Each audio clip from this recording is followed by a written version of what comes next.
Hello. We're just going to test out our microphones. So you have to be really nice to us today because we've had about a half an hour of rehearsal just in our room before, and this is our first time performing as a group. And we've got sound effects. And we're just waiting on our sound tech. And we're ready to go. Testing. 1, 2, 3. Waiting mic tests. Every week. Testing.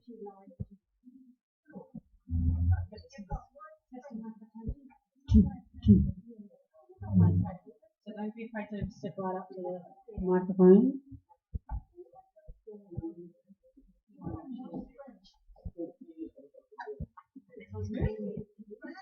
Hello.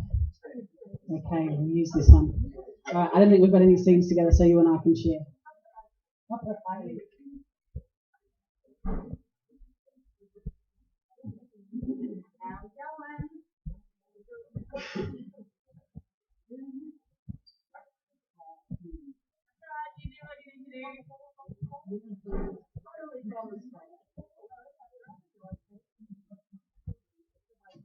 So I'd like to introduce to you today the Silver Streak Audio Players, or SAPs for short. This is Jay, I'm Sarah, we have Steve, Kylie and Ed who will be playing Sam Spade. And we also have Simon in the tech box over there who's going to be doing some audio special effects for us and music. We're just waiting for our cue. Does anybody play guitar?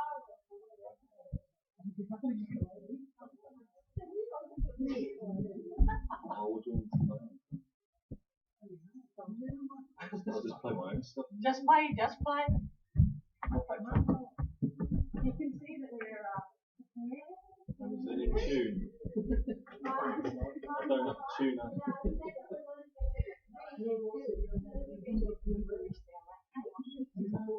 Got that instrument, but it's not in tune.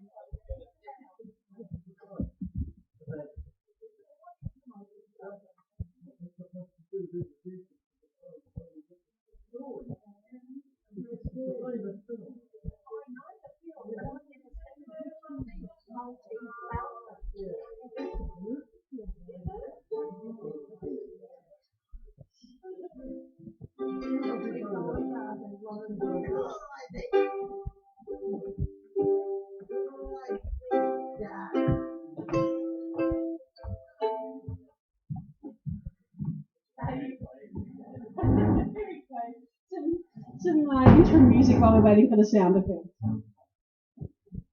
I present to you Steve.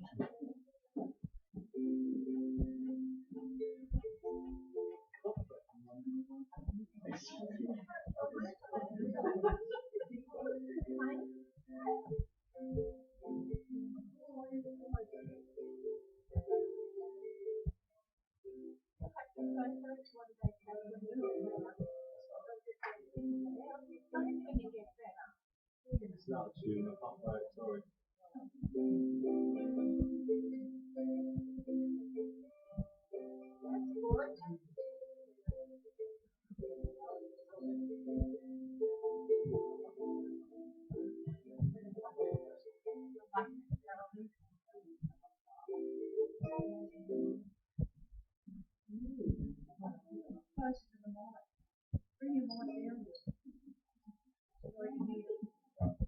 If anybody's interested in the ukulele, we do have ukulele lessons on Wednesday afternoon. So please come along and learn. Like Kath, she's learning ukulele. It's a fabulous instrument. It sounds good. It's easy to play. It's when you get it off the wall, it's not so clear. All right.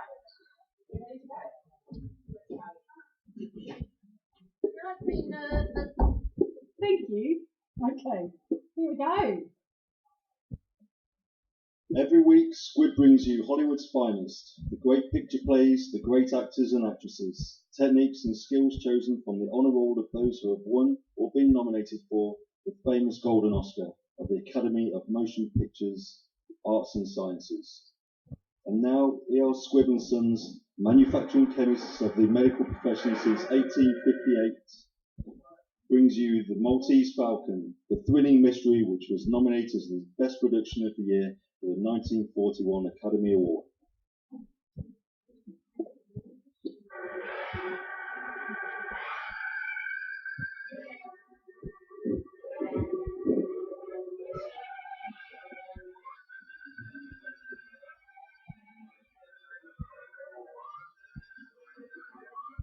My name is Spade, Sam Spade. License number 357896, issued by the Police Department of San Francisco. Occupation, private detective, sometimes known as Private Eye. My files in the case of the Maltese Falcon are closed, but I've got the Maltese Falcon. I got it and some dough. My partner got murdered, and a very slick chick went up for life. I'll tell you about it. The slick dame comes to see me one day, gives me a song and dance about her sister and a guy called Floyd Thursby. She wants us to get her sister back before her mother and father get in from Hawaii. I put my partner, Miles Archer, on the case. That night, he gets murdered, and so does this guy Thursby. I go around to the apartment where the dame is living, one called Bridget O'Shaughnessy. She had something I seemed to go for. Oh, Mr. Spade, come in. I have come in. Yes, you have. Mr. Spade, tell me, am I to blame for last night? You warned us that Thursby was dangerous. Of course, you lied to us about your sister and all that, but that doesn't count. We didn't believe you. Oh, help me, Mr. Spade. I need help so badly. I've no right to ask you, but I do ask. Help me. You won't need much of anybody's help. You're good. You're awful good. It's chiefly your eyes, I think, and that throb you get in your voice when you say things like, "Help me, Mr. Spade." No, I deserve that. But, oh, the lie was in the way I said it, and not at all in what I said. If I'm going to help you, I've got to have some sort of a line on your Floyd Thursby. I met him in the Orient. We came here from Hong Kong last week. Did he kill Archer? Yes, certainly. Picked a nice sort of playmate. Only that sort could have helped me if he'd been loyal. How bad a hole are you actually in? As bad as could be. Physical danger? I'm not heroic. I don't think there's anything worse than death. Then it's that? It's that as surely as we're sitting here. Unless you help me. Who killed Thursby? Your enemies or his? I don't know. His, I suppose. I'm afraid. I don't know. Who are these enemies? Well, there's a small, dark man with white teeth and a smooth, dangerous, fat man. Oh, this is hopeless. Well, how much money have you got? I've got $500 left. Give it to me. There's only 400 here. I had to keep some to live on. Okay, I'll be back as soon as I can. You needn't come to the door with me. I can let myself out. I went by the office then and found a dark little guy with very white teeth waiting for me. His name was Joel Cairo. He was Greek. Mr. Spade, I'm trying to recover an ornament that has been, shall we say, mislaid. I thought and hoped you could assist me. Uh-huh. The ornament is a statuette, the black figure of a bird. I'm prepared to pay the sum of $5,000 for its recovery, and no questions asked. 5,000's a lot of money. It's a very interesting figure. You'll put your hands together, back of your neck, Mr. Spade. Huh? Oh, sure. I shall shoot you if you try to stop me, Mr. Spade, but I must search your office. You won't find anything but a pair of worn-out rubbers, a half pint of rum, and a pack of chewing gum. We shall see. Please stand up. So? Sure. This way? No, the other way. Sure. I'm very slow Take at the things gun like that. now, Mr. Cairo. Now get up. I'm very slow at things like that, unfortunately. Yeah. I'm still prepared to pay $5,000 for the return of the figure. Do you have it, Mr. Spade? No. If it's not here, why did you just risk serious injury to prevent my searching for it? Well, I should sit around and let people come in and stick me up. You wish some assurance of my sincerity. A retainer? I might. Say $100? You better make it 200. Thanks. Your first guess was that I had the bird. What's your second guess? That you know where it is.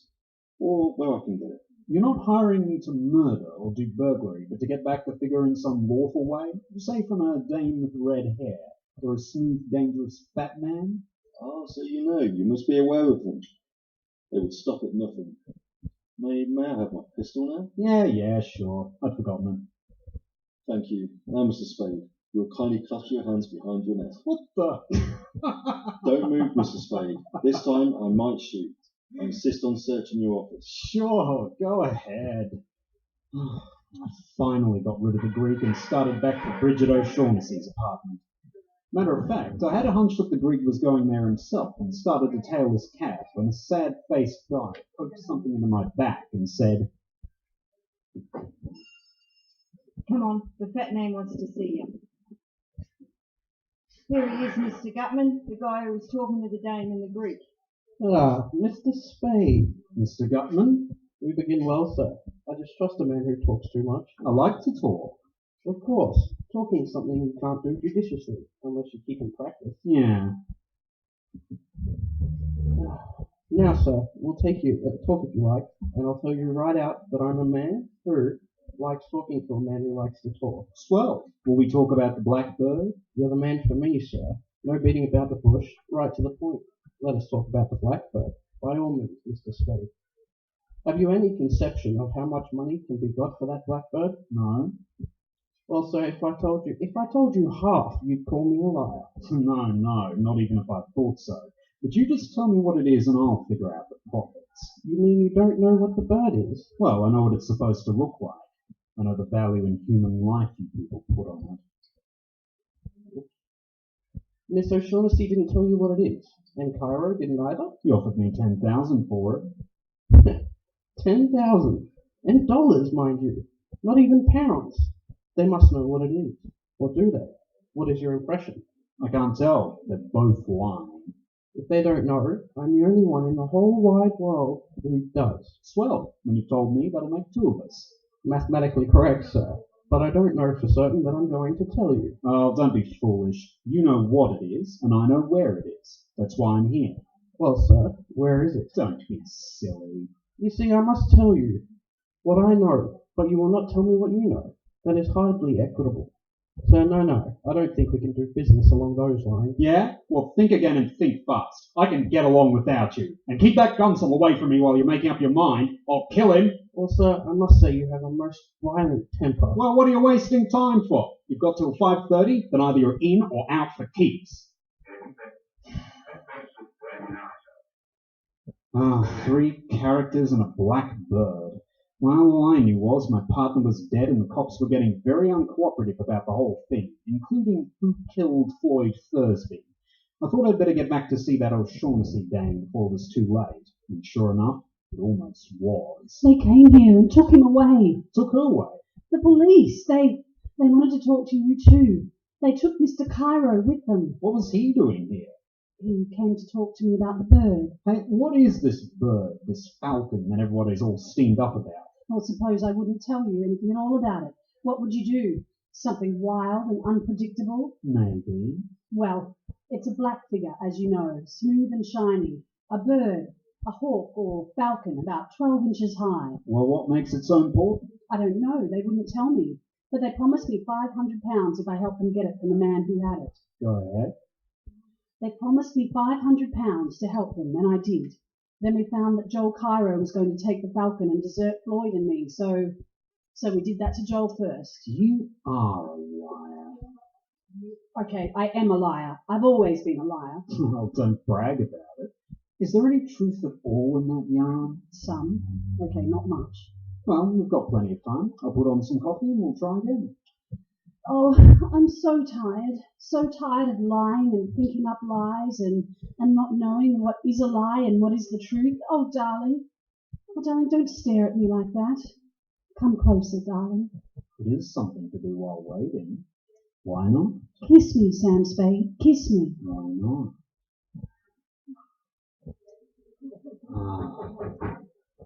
It happens every time. I'll get it. Be careful, darling. Okay, come on you. He wants to see you. Well, if it isn't the fat man's killer. Hello, pale face. How many did you bump off today? Shut up. Gutman's waiting for you. No kidding. What kept you? Darling, what does he want? He wants me. The fat man's been thinking things over. Well, Mr. Spade, I must apologize for sending it for you in this fashion. Never mind. Let's talk about the bird. Alright, let's. What do you think of the order of the Hospital of St. John of Jerusalem? Crusaders or something, weren't they? Very good. In 1539, these Crusader knights persuaded Emperor Charles V to give them the island of Malta. He made but one condition. They were to pay him each year the tribute of a falcon, in acknowledgement that Malta was still under Spain. Do you follow me? Yeah? Have you any conception of the extreme immeasurable wealth of the order of that time? Well, I imagine they were pretty well fixed. They were rolling in wealth, sir. They hit upon the happy thought of sending the emperor for the first year's tribute, not an insignificant live bird, but a glorious golden falcon, encrusted from head to foot with the finest jewels in their coffer. Allow me to replenish your drink, sir. Well, what do you think of these knights? I don't know. Well, sir, the glorious falcon never reached Spain. Buccaneers raided the galleon in 1713. The bird showed up in Sicily. In 1840 in Paris, and it had by that time acquired a coat of black enamel, looking like nothing but a fairly interesting black statue. In 1923, a Greek dealer found it in an obscure Paris shop. He knew what it was. I heard about it in London and rushed over to buy it. But the Greek was murdered and the Falcon gone. That was 23 years ago. For 23 years I've searched for that bird. I traced it to the home of a Russian general, Timidov, but he wouldn't sell, even though he knew nothing of its value. I was forced to send my agent after it. They got it, sir, but I haven't got it. But I'm going to get it. Sir, how soon are you willing to produce the Falcon? Couple of days. That is satisfactory. Well, sir, here's a fair bargain and profits large enough for both of us. What's your idea of a fair bargain? Shall I say 100,000? Why not? What do you say to $250,000? Oh, you think the dingus is worth $1 million, huh? Why not? Yeah, why not? Say, I feel kind of funny, Gutman. That drink! My dear man, how could you suggest anything so crude?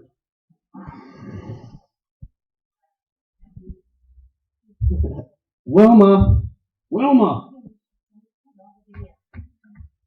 Yeah? The drink got him, huh? Put your guns away, Wilma. You must learn to be subtle in these things, like me. Out like a light, huh? Well, I owe him something, the louse. He thinks he's tough. Let's see if he can take this. That's enough, Wilma. You've kicked him enough. It'd never do to kill him here. Besides, Wilma, you know how I hate the sight of blood. In a moment you will hear the second part of Academy Ward. You yourself uncover jewels more precious than the rarest gems every time you smile. Your teeth are priceless. Preserve their natural brilliance with creamy, smooth squid dental cream. For the polishing agent in this quality dentifrice is one of the safest, softest, yet most effective known to the dental science. That's why you can actually see the refreshing difference when you brush your teeth with squid dental cream. And you can taste and feel the refreshing difference too. That's because the delightful flavour of squid dental cream is cool and inviting as a shady bed of mint, because the refreshing action of squid dental cream leaves your teeth and gums feeling gloriously clean.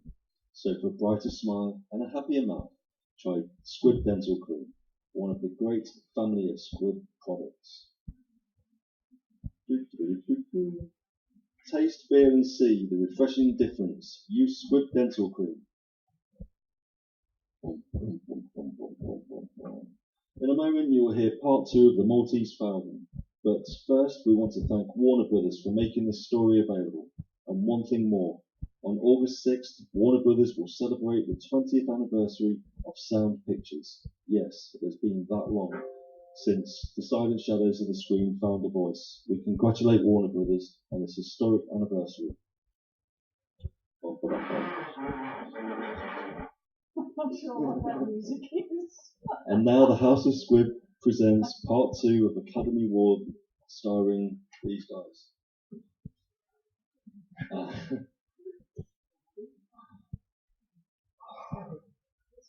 I guess the name of Sam Spade was a cinch for the back page of videos, but I came out of it somehow and managed to get up and stagger out of that apartment.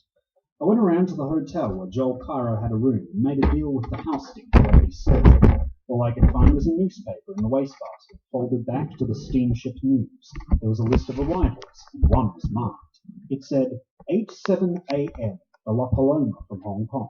That was good enough for me. I got a cab and rode to the docks. The La Paloma was on fire and burning beautifully. I went back to my office to hold my aching head and think things over when the door opened and a tall guy in a long black overcoat stood there with the package in his hands, making gurgling noises before he fell like a tree. He should have. He was dead. I took a good look at him. He was a mate off the La Paloma. I unwrapped his package, and there it was, the black bird, the Maltese Falcon. I grabbed the phone and listened. It was Bridget O'Shaughnessy, and she said she was in trouble. I found her shivering in the dark corner of an office building, and I took her and the Falcon home to my apartment.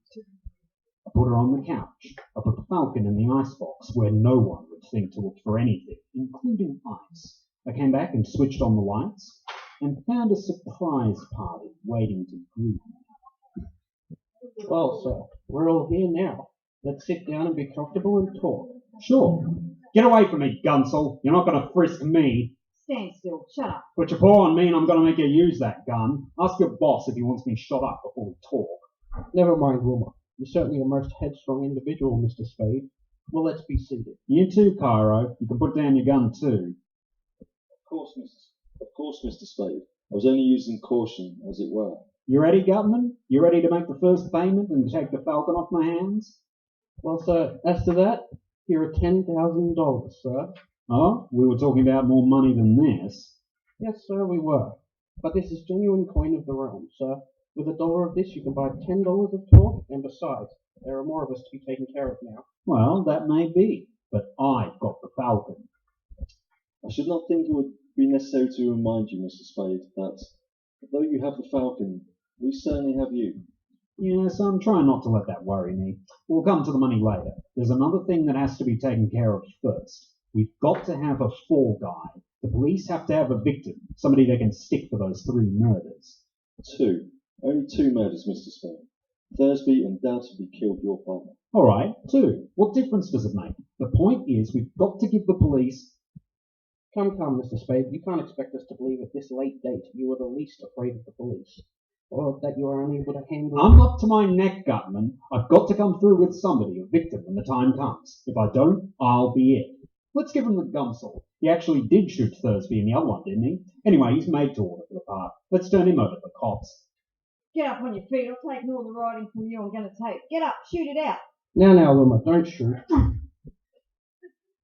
There, Gunsel. I'll take care of you. Put him on the sofa. Sorry, Bridget, but you seem to have recovered. I'm all right. Good. Well, gentlemen, there's our fall guy. And now, gentlemen, you agree, or I'll turn the Falcon and a whole lot of you in. Mr. Spade, I don't like this. What if we took matters into our own hands and killed you? You won't, or you'd never find the Falcon. True, but there are other ways we could make you talk. No, I'd take it and make you kill me, and then you'd end up the same way. I believe you would too. Well, I've always felt toward Wilma like a father, but you can have him. Swell. Let's get the details fixed. Why did he shoot Thursby? Thursby was Miss O'Shaughnessy's ally. We thought in disposing of him we would teach Miss O'Shaughnessy to help to patch up the differences with us regarding the Falcon. And the mate from the La Paloma? That was Miss O'Shaughnessy's fault. Tyra got in touch with me when he saw the notice of the ship's arrival. We remembered that the mate and Miss O'Shaughnessy had been friendly in Hong Kong.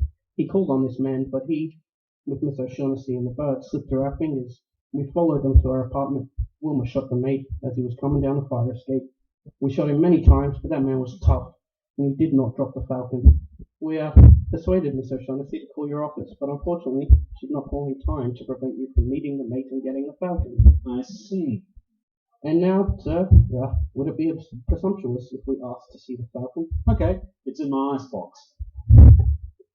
Icebox, I say. You are a character, so yes, very, very clever of you. Very. I've got it. Bring it in here at once. Here, wrapped in this. Now, after 23 years. It is it.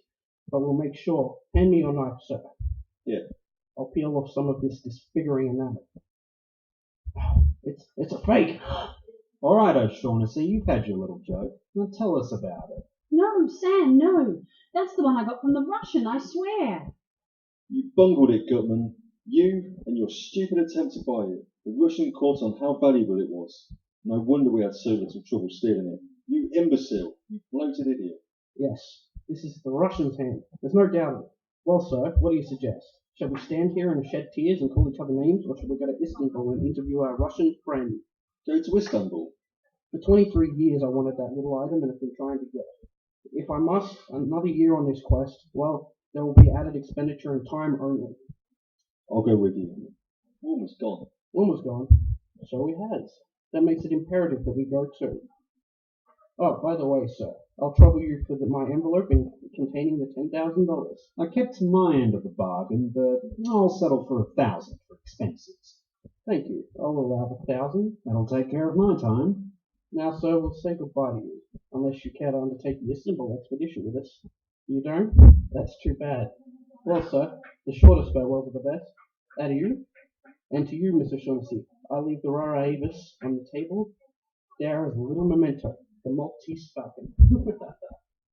All right, O'Shaughnessy, talk. Where shall I begin? You came to me and asked me to have Thursby followed. I put my partner on it. He followed Thursby. He was killed. You must have told Thursby he was being followed. I told him yes, but please believe me, Sam. I wouldn't have told him if I'd thought Floyd Thursby would kill your partner. Miles hadn't many brains, but he'd had too many years' experience as a detective to be caught like that by a man who was shadowing up a blind alley with his gun tucked away in his hip and his overcoat buttoned. But he'd have gone up there with you, Angel. He was just dumb enough for that. And then you could have stood as close to him in the dark as you liked it. Put a bullet through. Don't talk to me like that, Sam. You know I didn't know. Stop it. Why did you shoot him? I didn't mean to at first. I can't look at you and tell you this, Sam. You thought Thursby would tackle him. If he got Thursby, then you were rid of him. If Thursby won, you had something on him, enough to be rid of him for good. Wasn't that it? Something like that. But when Thursby backed down, you took the gun and did the job yourself. Oh, Sam, sweetheart. From the very first instant I saw you, I knew you, Sam. You Angel. Well, if you get a good break, you'll be out of San Quentin in 20 years, and you can come back to me then. I hope they don't hang you, precious, sweet Mac. You know deep down in your heart that in spite of anything I've done, I love you. I don't care who loves who. I'm not going to play the sap for you. I won't walk in Thursby's and I don't know how many others' footsteps. You killed my partner, and you're going over for it. Why must you do this to me, Sam? Surely your partner wasn't as much to you as I. Listen to me. This won't do any good. You'll never understand me, but I'll try once and then give it up. Listen, when a man's partner is killed, he's supposed to do something about it. And it happens we're in the detective business. Well, when one of your organization gets killed, it's bad business to let the killer get away with it. Bad all around. Bad for every detective everywhere. You can't send me to the... Sam, you can't. You love me. You love me. Maybe I do. What of it? Maybe next month I won't. I've been through it before. I'll have some rotten nights after I've sent you over. But that'll pass. I want you, sure, but I won't take you at the price because all of me wants to, regardless of consequences. And because you counted on that with me, same as you counted on that with all the others. Oh, Sam, darling, kiss me, kiss me. Sure. What are you doing? Who are you calling? The cops, baby. The cops to come and take you away. And music to end. Next Wednesday, another great picture. We will present War of the Worlds. Today's performance of the Maltese Falcon was written for radio by Frank Wilson, with an original musical score composed and conducted by Leith Stevens. Our producer-director is Dee Engelbach. Humphrey Bogart is soon to be seen in Warner Brothers' Big Sleep.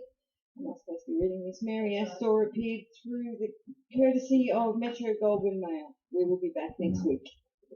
Thank you.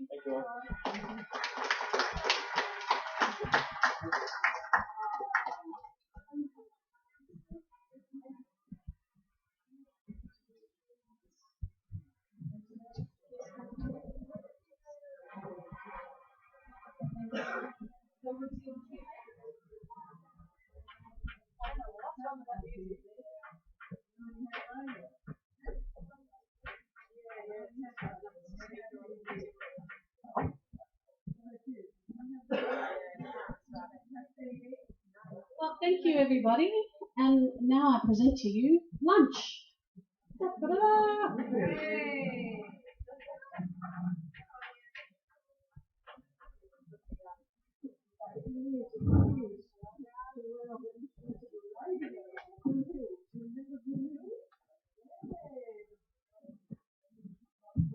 Bye, everybody.